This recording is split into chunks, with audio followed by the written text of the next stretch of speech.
Hey guys, Tough Thumbs here. So I like to do this once in a while. It's been a little bit long of a space between the last time I've done this, but there's a few things I was waiting for to get and everything so I could do a better video. For one, actually, I was waiting for this Pelican case here. Pretty excited about it. I saw that, don't look at that. Just kidding. I saw that Brian had one, and I really liked it, and I've always liked Pelican cases, but they're a little bit pricey. And I was sitting there and I was like, you know what, like, what do I have that's like, basically my most prized thing that I own material goods wise is my knife collection. I mean, and I got a lot of money worth of knives, and I was like, well, I mean, I guess it's like protecting an investment here, so might as well. And then, just being me, doing what I usually do, I went ahead and bought the wrong one because I didn't read the description really. So I got the 1600 instead of the 1500, so it's extremely big, as you can tell. My collection looks pretty pathetic in here. But you know what? It'll give me room to expand, even though I probably shouldn't expand that much farther than I am. But. So I'll get right into it, guys. I'm just going to kind of go high-end knives first, I guess, down to the lower-end stuff. So my most valuable and best knife is my Titanic. I'm sorry, not toot my own horn or anything, but I love it. Today I actually fixed the D10 up. I was wondering, I basically messed this one up, and I'm kind of glad I did. The D10 was good, but I was like, okay, now I wonder if I get one size up D10 ball, if that would fix it. And lo and behold, it does. So now it's got a nice hard detent like a couple others. Not too hard, but it's nice. It's very nice. It's exactly where I want it. So it rips open. And I always have this on me pretty much, so if I'm going to show it to people, I just want it functioning properly. So that's that guy. So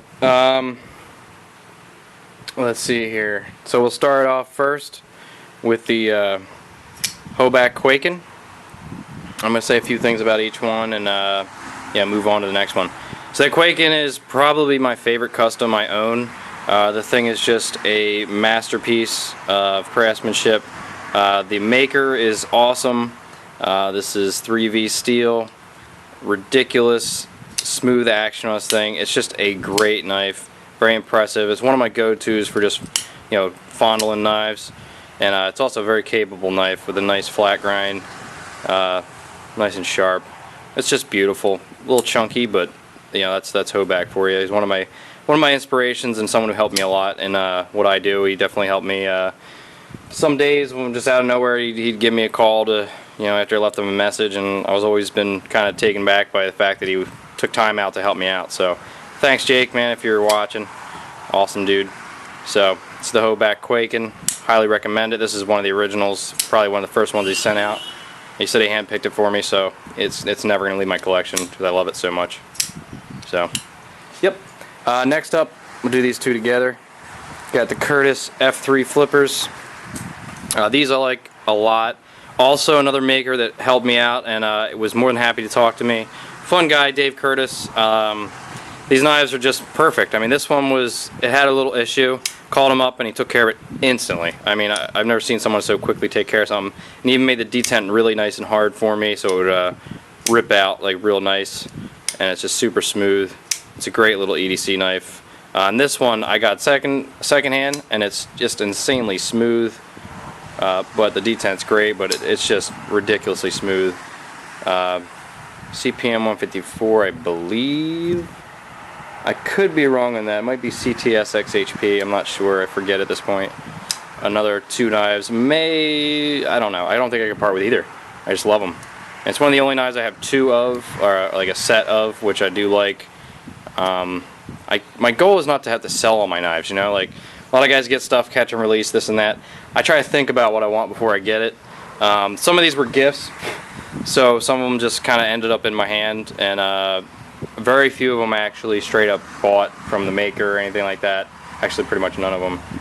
But I have some really great friends out there that they hook me up with some stuff. I hook them up with some stuff, and I was nice enough to get this one for pretty much nothing. So just a little bit of work, just a favor here and there.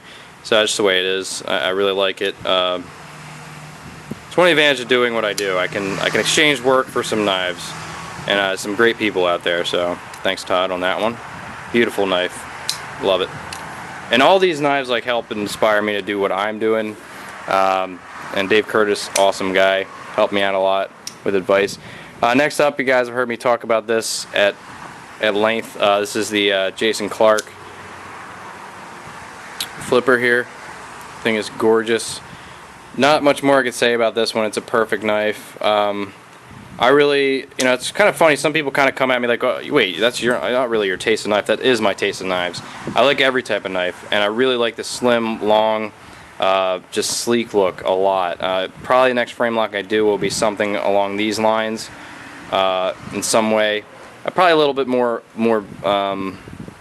primitive looking. You know, I don't think I'll be doing anything like this dressy with wood. Zirconium's gorgeous. I love it. I definitely love it. And I don't have to, you know, only use this knife when I'm like dressed up or something. It's just a great all-around knife. Hold on a second. Someone's calling from California. Beautiful knife. I love it. Jayson Clarke, guys. Check him out if you haven't already. He definitely does some stuff with Blade HQ. Really nice guy. Impeccable work. Lockup's perfect. Great flipping action. IKBS. Gorgeous. Next up is the Tim Britton Tango. This one's awesome. Tim Britton, again, another maker I've talked to a lot. Really awesome guy. Really just kind-hearted dude. This is an incredible knife. This is the Tango. I mean, I've used this one heavily, and the coating, basically I could sell this brand new right now and nobody would know that I used the hell out of it. Basically untouched looking. So I'll probably have another one of these coming from Tim Britton himself. He was nice enough to hook me up with a one-of-a-kind, so I'll probably get rid of this one when I get that one and keep that one forever. Whereas this one was my celebration for the Toad selling the first time, the first 15 titanium. I went ahead and bought this for myself as a, yeah, I hadn't bought a knife for probably 2 years before that. So I just treated myself. I saw this at Fred Eisen's Leather, and I was like, I want it. And it took me a lot to get it because I'm not very good at spending my money on stuff like this, but I did anyway because I felt like I deserved it. And what's the point of doing what I do if I can't have some fun? So. And that's with everything, guys. Make sure you have fun doing what you're doing. If you hate what you're doing, then you're doing something wrong. Seriously, you only live once, guys. This, my new favorite, the I can't believe I called him Jayson Blunt the other day. I apologize again. This is Brad Blunt, amazing maker. I got the chance to talk to him. Just a good guy. I love this knife. I love it, love it, love it. Brian's already regretting selling it to me. I sold a Hinder to get this one. You know, I get the Hinder for a Tannic, and oh, it's just, you know, I try to avoid buying these things, guys. And I feel like I don't have to explain myself with how much these things cost, but there's some people out there that it's almost like I have to tell them that I'm not spending my money on toys all day long. I don't know. It's a long story, guys. But this knife is fantastic, guys. I'm not gonna stop talking about how amazing Brad's work is until I have all of them. Then I will continue to talk about it for years after that. So this knife is incredible. This is the Fuse. Love this case. Now here's a oddball out of my collection here. This is the DOCC. This is Robert Carter. A very nice knife. Very, very nice. Not my style exactly because of the recurve. I'm not a fan of recurves, so this could leave my collection at some point. Right now I'm very impressed with it. Besides my hatred of recurves, it's enough for me to keep it, so that says something. I mean, it reminds me a lot of a Daliber. It's got that Daliber quality of overbuiltness to it and that real rough look. Of course, this one was green when I got it. I changed it, but it's gorgeous. It's a nice knife. It's a little fugly, some people might say, but it's a fugly for a functioning reason.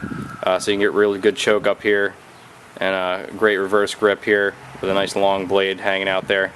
So I might get rid of this at some point, but right now I'm trying to keep my knives, you know, like just want to. I've always sold them in the past, but I'm going to try to hold on to them unless I really don't like them. Browse Division Flipper. cannot say enough good things about this thing. Mine is a bit pimped, of course. I put the anodized blue liners there, roughed up the hardware, make it darker, acid washed and sandblast, acid washed and stone washed the blade because it looks really nice, all gussied up. It's beautiful. What a great knife, guys. Seriously, I mean, detent's perfect, flips like a dream. Like, there's no other flipper quite like this. I mean, the Quaken's great, but this one, you can feel it rolling on the balls in there, and I like that. I really like that. You can feel it a little bit, and it just makes fun noises, and the action's great. A little big, but I hear rumor of a smaller one, so we'll see. And guys, you'll definitely see a crazy dressed Timascus, who knows what version of this coming out at some point with me and Jayson. So I will continue to work with Jayson. He's just a great dude, and I like him a lot, and you know, I just thank him for all the stuff he's done for me, and just keeps making some damn good blades. We'll just forget about the triple thread for now. Oh, did I say that? Alright, next up, the ever popular Medford knife and tool Praetorian T. This beast is a beast. There's something about me that wants it in my collection, you know, whether there's some people that say I shouldn't have it, fuck them. I like it. I sharpen it up a bit, beat the shit out of it a bit. I see that little scuffs there. Yeah, what's the point of having a knife if you can't use it? Especially something like this. It ain't like a looker. It's a user. So there's something special about this knife that makes me want it in my collection. I mean, I didn't have it for a while, and I sort of missed it. And I have this now, and I'm like, oh, I'm just gonna sell it when I get it or some crap like that. No, I just find myself fondling it and liking it, and you know, yeah, it's a beast shovel. It's a good folding shovel. Just kidding. It's a cool knife. Do like it. I'm glad it's in my collection. Probably is going to stay that way. May or may not regrind it. Just always been curious about regrinding. You guys know me. It's not because of Greg's grind at all. It's just because there's so much blade here to play with. You know what I mean? So like, I mean, you got a Warncliffe here, easy. I mean, we get a straight line here. You guys can see exactly what that would look like. It would look cool. I'm telling you. Warncliffe Medford. But would people still buy it from me for $1,500 bucks? Nice polished spine, gorgeous knife. If you like that sort of thing. Old Faithful here, Strider SNG concealed carry. Great knife, love it. This thing's been through war. It's just recently for the first time ever got centered. I don't know how, but it's just nice and smooth. It's fully broken in. It's got a little bit of blade play. It never bugged me. It's always just been my go-to user knife, and it held up damn good. I mean, you can see that finish is a little scuffed up, but you know, I wouldn't drop the price on this thing too much. If I was to sell it, I'd probably sell it for $300 bucks if I could, or if I ever wanted to, which I do not. This will never leave my collection, especially now I have freaking one Strider, but that'll change sometime in the future, I hope. Great knife, guys. SNG concealed carry. I love that Strider concealed carries. Mick Strider makes a damn good knife, and he's an incredible knife maker, so will always stay in my collection. Then we got the Jeremy Horton Katana Shorty. It's like a shorty. I don't know exactly much about this. I don't even know the steel. All I know is it's probably my most expensive knife that I have here. It's given to me as a gift from a friend, and I was more than happy to accept it as a gift. I'm never going to sell it, so I got the chance to really use one. I mean, if I was to spend, you know, $1,700 outright for one of these, I damn as hell would not use it as much as I use this one. But this thing is incredible. It'll be in my collection for a very, very, very long time, unless I really have to get rid of it for some emergency purposes. But yeah, Horton, stand-up guy. Met him a bunch of times. Yeah, just a good dude. He does a damn good job with knives. They're all solid and perfect. The lockups are always perfect. There's like no resistance there at all to unlock it, yet it's just so smooth. Just perfect. all around. Does that awesome grind, and you'd think it would be a shit grind, like it wouldn't cut or something, but damn is it freaking sharp as hell, guys. That shit is like paper thin. But definitely recommend it. If you can get your hands on a Horton, guys, I highly recommend it. This one's got the micarta. It's gorgeous. It's a simple knife, but I like it a lot. It carries nicely. It's a good go-to knife. Then we got the Jeremy Robertson. Don't know the name of this one really. All I know is I picked it up the blade and I love it. The guy was awesome. I was saying to Brian today, if I was to grab a knife to take with me somewhere and have as my only folder, because of course I grab a fixed blade too, this would be it probably. I mean, it's just a very solid, it's compact, good ergonomics, fantastic grind for using. It's a convex grind, satin blade, stone wash, just very sharp, and just capable of pretty much any task. I mean, it's just, besides maybe the Wharncliffe might take a little away from it, but as a tool, a utility knife, this is probably one of the best I have. And I know that the reason I won't get rid of this one is because I know it's going to be a great user sometime in the future for something. I'll probably take it with me here and there. I don't mind. It's easy to fix if I mess it up. Sandblast, polish up the screws, polish up the convex, stone wash. It'd be very easy to fix up, so I don't mind using it. The tough one, future project, may or may not look exactly the same as this. Might have a flipper, but will have this thumb stud. I don't know. I'm trying to do like a micro flipper on it, maybe, to have the option of flipping it as well. No bearings, I don't think. That'll be something in the future, guys. Jayson Stout, fantastic knife. I've carried this one for 2 weeks straight. Loved the shit out of it. Used it a lot. I mean, it's really good quality. Very handmade feel to it, which I really like a lot. It's that good mix between a machine look and handmade. But you look at it and it's just all hand done. You could just tell everything's just great on it. I did change the shape of the handle a bit on this one. I actually find that a lot of the ones that people I know have, I really like a lot. Yeah, they're just getting better and better every time I see them. I hope this video won't be too long. Well, whatever, I'll do a full-on, long-ass video for you guys. I'm like halfway done the collection here. Next up is the... moving on to productions, I think. Brad Southard flipper. Still one of my favorite EDCs, my favorite all-time makers.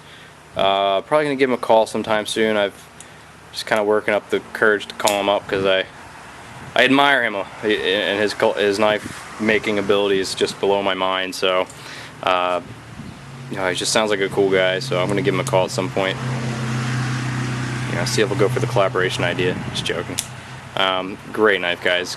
Worth every penny. Even though it's a production Spyderco, it feels like a custom, especially with Timascus and Lightning Strike carbon fiber on it. But that's a different story. Yep. Just having fun, guys. One of my favorite production knives as well, the Mini Onslaught. This one has been stone washed. It was rusting pretty bad, so it kept rusting.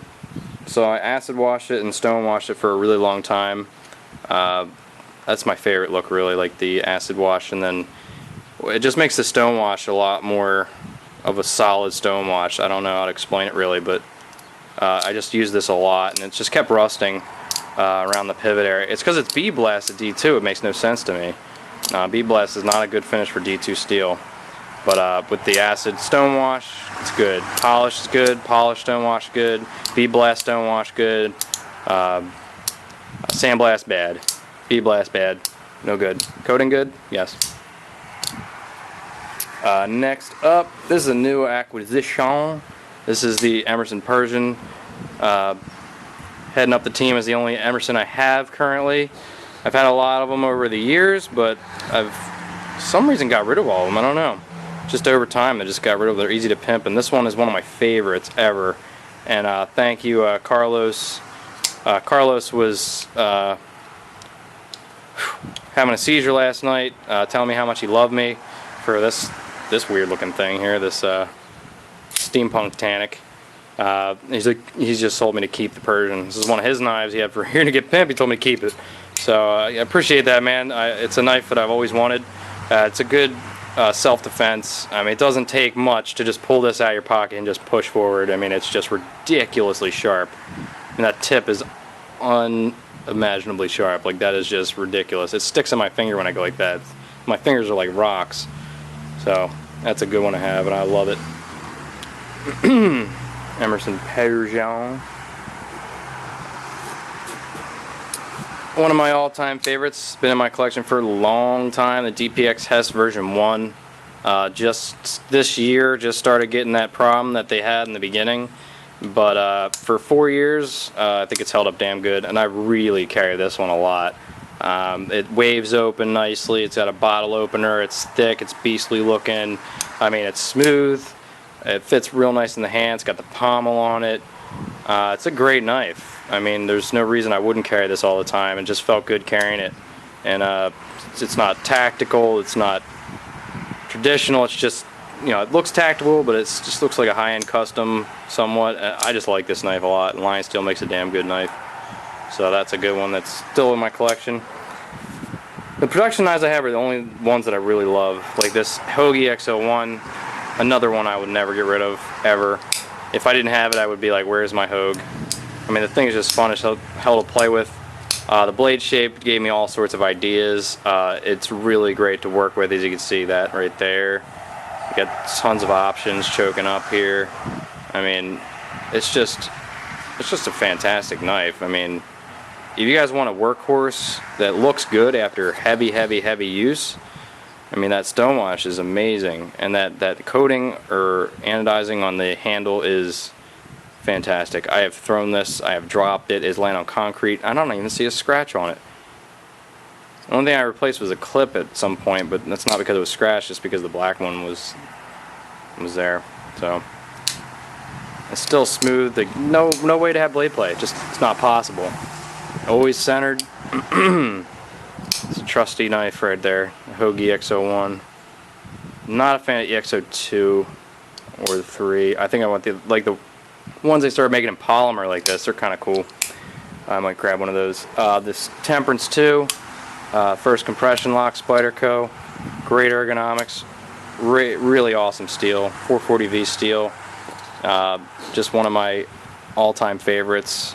Me and Chosen got these at the same time. I'm wondering if he still has one. Probably not, but I like it a lot, and I'll still keep it for a long time. It's just a weirdo, oddball knife, and I love it. Smooth as butter. It's pretty much a Paramilitary Zero. I always say that. It's where the Paramilitary came from. Speaking of paramilitaries, we got a Paramilitary 2, blacked out, awesome. I gotta have, this will never leave my collection, because damn, how many times do I have to get a Paramilitary before I stop getting rid of them? But if someone offers you a Hoback A10 for a Paramilitary, you're damn well going to take it. So that's where the last one went. But this knife is really smooth, just perfect. I still carry it once in a while, just because it's just the sexiest Paramilitary there is. It's just all blacked out.